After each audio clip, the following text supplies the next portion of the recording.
I am extremely troubled by the apparent lack of respect for the intelligence community's objective, nonpartisan intelligence assessments and their critical importance in the formulation of sound, well-reasoned, and balanced foreign policy, which is your responsibility as Secretary of State. I'd like to ask you a few questions regarding some of the most pressing foreign policy issues facing our nation today.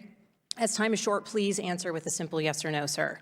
Do you believe the North Korean leader Kim Jong-un will covertly retain his nuclear weapons program despite negotiations?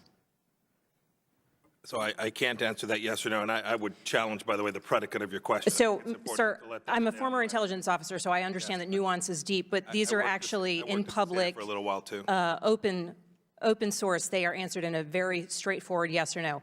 So shall I take your response as a no or a yes, sir? You may take my response however you please. Do you believe Russia interfered with the 2016 U.S. general election, sir?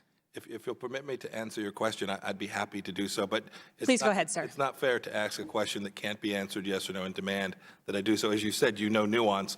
There's nuance. Well, sir, I would argue that point because in the 2019 threat assessment, where we had leaders from the intelligence community here before us, they did answer with a yes. That North Korean leader Kim Jong-un will covertly retain. Their assessment is will covertly retain. I'm happy to give you my answer to that.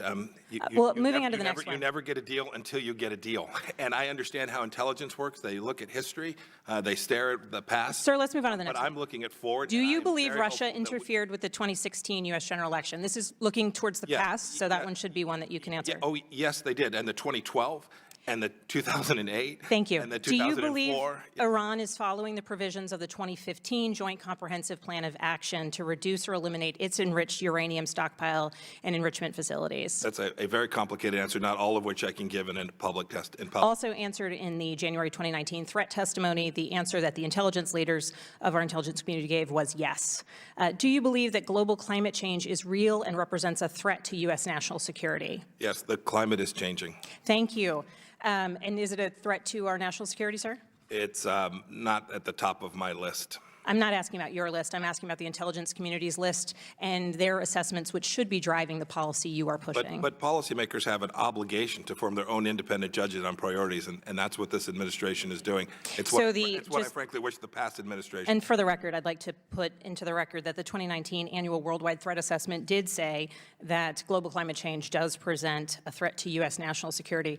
So thank you. I'm glad that ultimately, overall, it seems like we are in agreement that when we're looking at threat assessments, you are listening to the career intelligence professionals and deferring and learning from and listening to their years of training and expertise. However, unfortunately, sir, this has not matched some of the previous comments that you have made over the past years, certainly not those of the White House. So my question is, why is there such a disconnect between your positions and that of the President, the assessment of the intelligence community, and those of the President? Yeah, there's not. Is there not, sir? No. So, okay.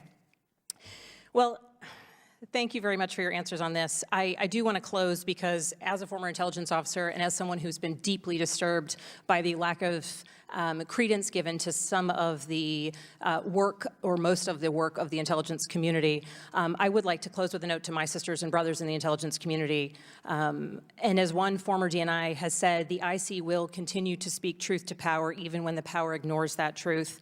I want to commend the men and women of the intelligence community for risking their lives across the world, and too often their livelihoods as well, every day to collect the information that should be directing and informing the policy that the United States government is pursuing throughout the world.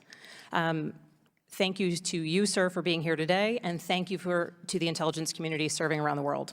Thank you. I yield back. I just add that you should know that it is. The very work that they're doing is important and used by this administration to inform its policy decisions all across the spectrum. Thank you, sir. Then I would urge you in your conversations with the President for him to potentially speak more respectfully of the life-risking work that so many of our intelligence community members pursue so that you may have well-informed, well-sourced information in your day-to-day work. Thank you. I yield back.